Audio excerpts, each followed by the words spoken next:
In this edition of It's About Money, we'll be talking with Lorraine Serpe, owner of Lorraine's Food Factory. We'll be talking about the joys, trials, and tribulations of being a business owner. Stay tuned.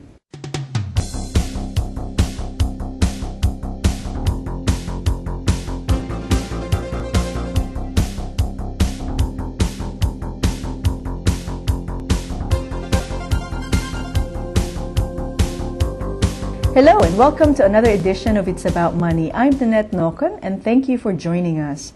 We bring you different topics of businesses and finances, and today we have an exciting guest with us, Lorraine Serpe, who is the owner of Lorraine's Food Factory. Thanks for being here. Thank you for having me. So Lorraine, you've got a great business. I like your logo with the checkered black and white. Love your food. How did you get started in the food business? Well, it was about 27 years ago. I was at the hairdresser's, and I had just graduated from college. I went to Nazareth, and he had said to me, "Jeepers, maybe you should sell sandwiches and deliver them to hairdressers and people that can't get out for lunch." So, me being a marketing major, I took a little survey on Park Avenue and stood outside of Parkley Pharmacy, which is no longer, it's just Parkley now. And I took a survey and there was a demand for it. So I was working at night at a restaurant down the street, and there was a lot of business people, going there, and it was like their hangout. Mm-hmm. And what I did was I opened up a little store that was about 800 square feet, and I developed a menu which only had 12 items on the menu, and I kind of played it with these business people at night to find out if they would use my service, this and that, and they went for it. So once again, this was 27 years ago when delivery was not even around. Mm-hmm. Papa John's wasn't around, there wasn't any pizza places delivering. So I was kind of like the forerunner in the industry of delivering. Mm-hmm. So it's just blossomed ever since. And then there's been a couple little offspring, little businesses off of that. Oh, that's neat. I know my staff, we order lunch from your place all the time. Yes. Because we don't have time to go out, and I want to treat them. So this is a good way to, because otherwise, right, you've used up half an hour going to the restaurant and coming back. Not to mention the eating part, right, which is so. We cater a lot of board meetings and luncheons, and that's what it was for, because we were feeding corporate America. Mm-hmm. And times have definitely changed, and people are watching their pennies. Sure. Well, that's great. That's a great alternative for many businesses. Now, your marketing major, you had this great idea, and absolutely right, 27 years ago, there was no one doing that, No one. That's right, really unique. And what would you say, did you borrow money to get started, or did you have savings? How did the whole thing get started? I mean, you have to have some capital, right? I mean, you had to. Yes.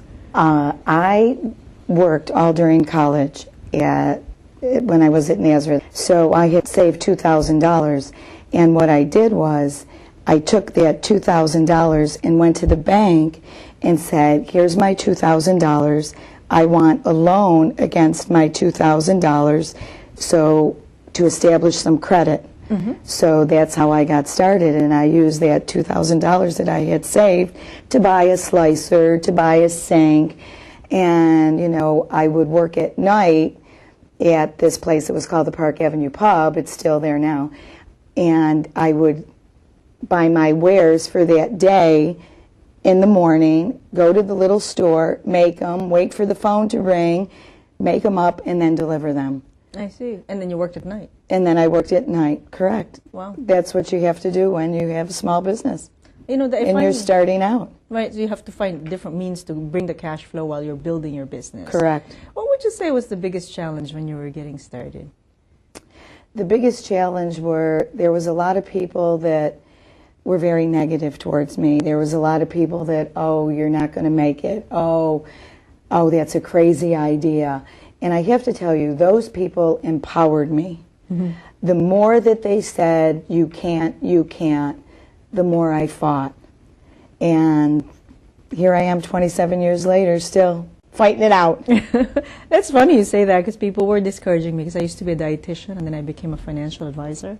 Same thing. People say, you're wasting your education. I'm like, how could you waste education? Right, because right. education is about learning how to learn, yeah. But people would say, it's very tough, it's hard to do anything, and same thing, 25 years in the business. Right. But it's amazing how people can be negative towards you. How did you overcome that?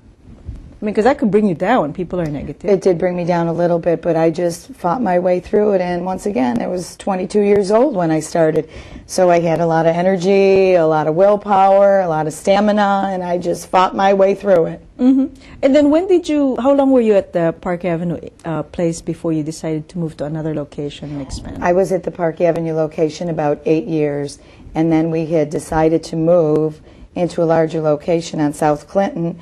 And I was there for about 10 years, and then we moved over to our new location, which isn't so new now, on Culver Road. I see. Now, what kind of prompted the move from one location to the next? Would it be lease? It's more space? Or Well, this was before 9/11 hit, and business was flourishing. Business was just booming.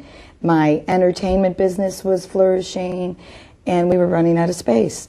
So this building came along, and I decided, let's roll the dice one more time, and I rolled it. Mm-hmm, I see. No, so do you think that business has changed dramatically since 9/11? Because you said, that was before 9/11. Business, 9/11, due to feeding corporate America and catering the board meetings and the luncheons, the companies were worried. They stopped ordering lunches. They've stopped having their breakfast meetings, their dinner meetings. I can remember catering meetings where I just brought in bottles of water and cookies, where they would tell the employees, well, there's a meeting, it's bring your own lunch, but we'll supply a beverage and a dessert. So we're on the rebound once again, and hopefully things are going to turn around soon. Yeah, well, that's great. Yeah, it is interesting like that, where it's a cycle, and businesses tend to cut back on those Right. extra things, but then that's what brings the employees together. Now, what's the good and the bad about being self-employed, would you say? Oh, well, the good about being self-employed is that I can leave whenever I want to leave, and I could get up, go take the children to the doctors, or, go on vacation when I want to go on vacation. The downward side is, oh my goodness, I find it in the restaurant business and being in the takeout and delivery service business, the biggest challenge is the employees. There's a large turnover of some employees, but I had sponsored a family from Mexico years and years ago. It must have been 12, 15 years ago, to come into the country. So the father came in as a pastry chef, and I had sponsored him, and then he would bring a family member, his wife would come in, and she still works for me now, and then the son came, and and it was just a beautiful thing. So I was helping, in one hand, sponsor this family, and then in return they were helping me. They wanted to live a better life. That's great. That's a wonderful perk. Right. That's wonderful. Yeah, you could achieve your goals and still help other people. Right. Now, in the employees, it's not unique to you. I mean, that's kind of like the restaurant business is that way, isn't it? Well, the employee turnover is there's a lot of turnover in it, in a normal restaurant business. But I have to tell you, I've had my employees for 13. There's some that have been there 13, 11 years. Wow. I have helped people buy houses. I have helped them get their cars. And it's just a wonderful feeling when you're helping somebody. That's great, yeah. It's wonderful when you make a difference in their lives. Right. And you see it. Yeah, right, that's right. And you see the difference. Sure, yeah, you're right. That's a nice thing about being self-employed. If you're working for an employer, they may not see what you see. Right. So now, what about in terms of customers? Is that, you must love people in order to want to be in the restaurant business, in the food business. It's challenging sometimes. The customers, they're wonderful. They range from all ages and sizes, shapes. It's just every day there's a new face that comes in. Oh, you're Lorraine. Oh, this and that. But it's really no biggie.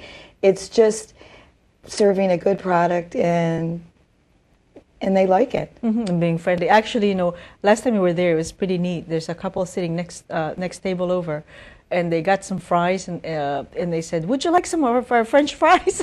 This is really too much for us. I thought, oh, right. But they were just, it was kind of neat. I mean, it's just I had to overfeed. But that's been one of my little fortes, is that, there's always enough left to take a little bit home. So that's a nice touch. Yeah, that's great. We got a wonderful place, and it's a nice, funky place. You also have done entertainment business in the past, right? Right. Tell me about that, because most people don't understand that. In the late 80s, I developed a business called Lorraine's Coastal Catering, and our first job was feeding Chuck Mangione at where the Eastman is. Right across the street. That used to be an open space where Eastman Place is now, their big building. And that was one of my first concerts, and who actually got me into it was the city of Rochester, hired me to cater this concert. Well, I thought, oh my God, this is so neat, catering, taking care of their dressing rooms, doing this, doing that, that everything just fell into place. And we ended up being the Grateful Dead caterers for years, until Jerry died in 1995. We've been on tour with Ozzy Osbourne. We've done a couple of Woodstocks. We just got done doing at the Blue Cross Arena. We do a lot of different concerts around New York State. We travel to Albany. We go take care of Darien Lakes concerts. We've been the caterer at the State Fair for years. My goodness. Yeah. Well, it's a certain. There's more to food service than just the restaurant business, and a lot of people really don't understand that there's more to the food service business than people walking in the door and taking their orders and bringing them food. I mean, you can make money in the food service business in several different ways. You just have to keep reinventing yourself and reinventing the wheel and putting yourself out there for new customers and new ideas, new challenges. Neat. That's great. That's great. Well, we'll take a quick break. I'm with Lorraine Serpe, owner of Lorraine's Food Factory. Stay with us. The American dream. American ingenuity. American craftsmanship. American justice. American perseverance. And the very idea of America itself. Colonial Williamsburg is an important piece of America that everyone should experience.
And we're back. We're here with Lorraine Serpe, owner of Lorraine's Food Factory. We're talking about starting a business in the food industry and the wonderful things that she has done with the entertainment business and also her restaurant. Now, tell me about this new venture that you've got. This new venture I developed was 4 years ago, and I woke up one night and God had put this on my heart to say, who's taking care of the seniors? So here I am in a new location called Lorraine's Food Factory, and I thought of this great idea to make meals for seniors. So I developed a line of gourmet frozen dinners for seniors that would help them stay in their homes a little bit longer. It started out great. It's booming. It took off so well that I developed a line of meals for people with diabetes, heart disease, high cholesterol, and high blood pressure, because there was a demand for it.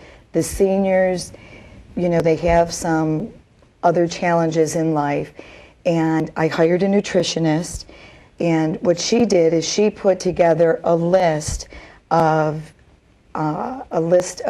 vegetables, a list of meats that they could eat, a list of beans that they could eat. So I took them to my chef, we sat down and we put together some recipes, and I just developed a line of meals called Pick Healthy Meals, which once again are these meals for people that have diabetes, heart disease, high cholesterol, and high blood pressures. And they have taken off so well that it's unbelievable. And I also, in my store, I give the seniors a break that if they purchase 6 meals, I give them 1 free, because I want to train them to buy 7 meals, keep them in their freezer, because they do come frozen, keep them in their freezer, you know, when there's a night that they're not cooking or somebody had to go to the doctor's and they're getting in late, that they would know that, or the snow. Sure. That's challenging for them, just having a snowstorm. That they would have these meals and they could take them out, microwave them, and eat them, and they would be fine. Sure. Or if some of them, their children take care of, you know, shopping, Right. can't get around. This is perfect if you're a caregiver, and we're actually taking care of a lot of caregivers. I have people, caregivers, calling in from California, calling in from Texas. Oh, we don't live there anymore. My parents still live there. Is there a way that we could give you the credit card, and when they order, could you just deliver them? And we say yes. And I have a menu also that's written in Braille for people that are blind. And the delivery people are trained that some of the people are in wheelchairs and they can't get up. You know, they leave their door open because they know we're coming. And my staff, my wonderful staff, will put them away for them in their freezer and make sure that they're comfortable before they leave. Oh, that's great. Yeah. Wow, what a great service. It's a wonderful service for the seniors, and it's taken off that not only are the seniors using it, but everybody's using it. You know, mothers that are working mothers. I have mothers coming in that are kids or go to the University of Buffalo that take up a cooler full so the kids could study at test time. Instead of leaving the dorm room, they could just microwave food and have it there ready to go. Right. I think one of the best inventions in our lifetime is the microwave. Is the microwave? But they are convenient. I know that, you know, put a couple in my freezer, and, you know, if you don't feel like cooking late night, you just, you know, a couple minutes and the food is ready and it's delicious. Right. And it's a balanced meal, which is wonderful. Yeah, that's great. Now, how did you come up with, like, you know, I remember Meals on Wheels used to be on tin, or aluminum pans. Correct. I mean, I don't know if they still are. I haven't They looked are. at that. Oh, they are. So those aren't microwavable then. The one thing about Meals on Wheels is it's a great service that they provide. But in researching this whole project, Meals on Wheels gives you your dinner at lunchtime. So, you know, if you sit there all day long and if you want to eat your dinner at dinner time, it's cold, it's not what it was supposed to be, or whatever. It's just, this service is a whole different service. But the Meals on Wheels delivers once a day, and I believe it's only around noontime that you get your sandwich for lunch, and you can also get your dinner at that time also. Yeah, so it's a actually it's interesting, being in the financial planning services, one of the different offering we have is long-term care, and you qualify for long-term care insurance to collect from it if you sign up for a service like Meals on Wheels. So you don't have to have a therapist coming to your home, but the fact that someone has a meal service plan through Meals on Wheels, the number of days of service begins to count. So people who are needing to collect from their long-term care benefits can use that kind of thing. I don't know how it applies to other places, but I think that kind of service is what... I'd have to look into it, but that sounds like a great idea. Yeah, I think it's great because many people who are needing long-term care can't get up and cook, I mean, they already have some restrictions, whether it's, just transferring, walking, that kind of thing. People are living a lot longer now. I know in my family, I have great aunts that are still in their house, and one is 98 and the other one is 97. And she uses this all the time. I mean, they're strict. They have to eat at 4:30, and if they don't eat at 4:30, I mean, the world is crashing. And that's how a lot of the elder people are, because that's what they evolved into. Sure. So then you don't have to worry about delivering, but so if you have a number of these in your freezer, they could just access it at the right time and microwave and usually a lot of the seniors can use a microwave, which is wonderful. I tell the caregivers that I prefer them using the microwave because I'd rather not them use the stove. Sure. Right. You're absolutely right. There's no open fire. Right. I don't. Yeah. Now, you can't really overdo. Well, you can, I suppose, overdo a microwave, but that's kind of rare. That's kind of rare. Right. Just press the little buttons, and there it is. So now, how do you come up with this package? I mean, do you hire somebody then to make? Actually, I came up with this packaging. You did. I researched this, and I came up with the black container. It's oven-proof and microwavable. Oh. Which is nice. They could do it either or. Mm-hmm. And I came up with this labeling. I had Cisco develop the nutritional facts for me, and now I'm USDA certified that now I could sell my meals in stores. And I'm in 3 grocery stores, selling my meals, and it's kind of nice because people are purchasing them. Oh, sure. So you could reach out to more people instead of going to the one location. Right? Correct. So it's neat. I mean, you've thought about marketing in a way that you deliver. You've used some other stores, and then people can pick up from your own store. Correct. So really, there's no. It's a great way to reach out to as many customers as possible. Well, I'm trying to give back to the community now. After 27 years of being in business, you kind of want to give back. And I have to tell you, the people that I was feeding 27 years ago are now retired and maybe using these dinners, which is a nice feeling in one sense, but not so nice in the other. Right. So, but then they still can come and have regular meals at your place. So it's neat that you've branched out in so many different ways. Is that, would you say, part of being a business owner is to always think of different ways to keep improving yourself? I mean, they always say that you never stay where you are. You either regress or you move forward. Do you find that that's necessary for a business owner to think of different ways to... Especially in the restaurant business. I keep looking and searching on how to reinvent the wheel again, because, like I said, the delivery business is great and everything, but the companies in these times are cutting back. So then we went into the entertainment business, which now, due to economic times, the ticket prices are very expensive to go to a concert and, buy a T-shirt and, oh my God, let's have a beer, or something like that. So then we came up with this idea. I just can't wait to see what's next. Yeah, that's great. That's really exciting. So really, it seems from what you've talked about, the components to getting a business started and keep it going is, first you have to have an idea, right? Just get started. And then you've talked about the marketing side, and that seems like your education has really been very useful in what you're doing. And then come up with new ideas, have great employees, and love what you do. You have to be determined. When those people come up to you and say a negative thing or a negative statement to you, you just have to slough it off. You have to be, once you're in business, you are in business. You have to be determined. You have to have drive, ambition. You have to persevere, because there are people out there that are definitely going to challenge you and try to fight you all the way. And then there's people that are going to say, oh, great job, you're doing a great job, God bless you, Lorraine. That's wonderful. Which is nice. And I love the way your perspective when people kind of discourage you to use that as a motivating factor to move and prove them wrong in a Definitely way. have to use that as a motivating factor. Yeah, that's fantastic. That's great. Well, I thank you for being a guest today. I mean, we talked about a lot of neat stuff about being, you know, business owner. Certainly there are challenges, and I appreciate you sharing that with our audience today. And so check out your good food and all that. And best wishes to you. Yes, thanks for having me. And thank you for joining us today. I'm Nannette Nocon, and our guest today is Lorraine Serpe, owner of Lorraine's Food Factory. Thanks, and have a great month. Thanks for tuning in to today's show.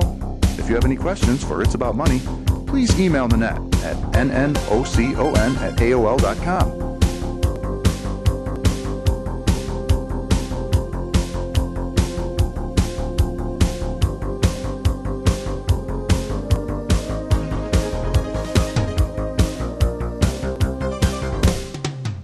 This program was produced through Penfield Community Television in Penfield, New York.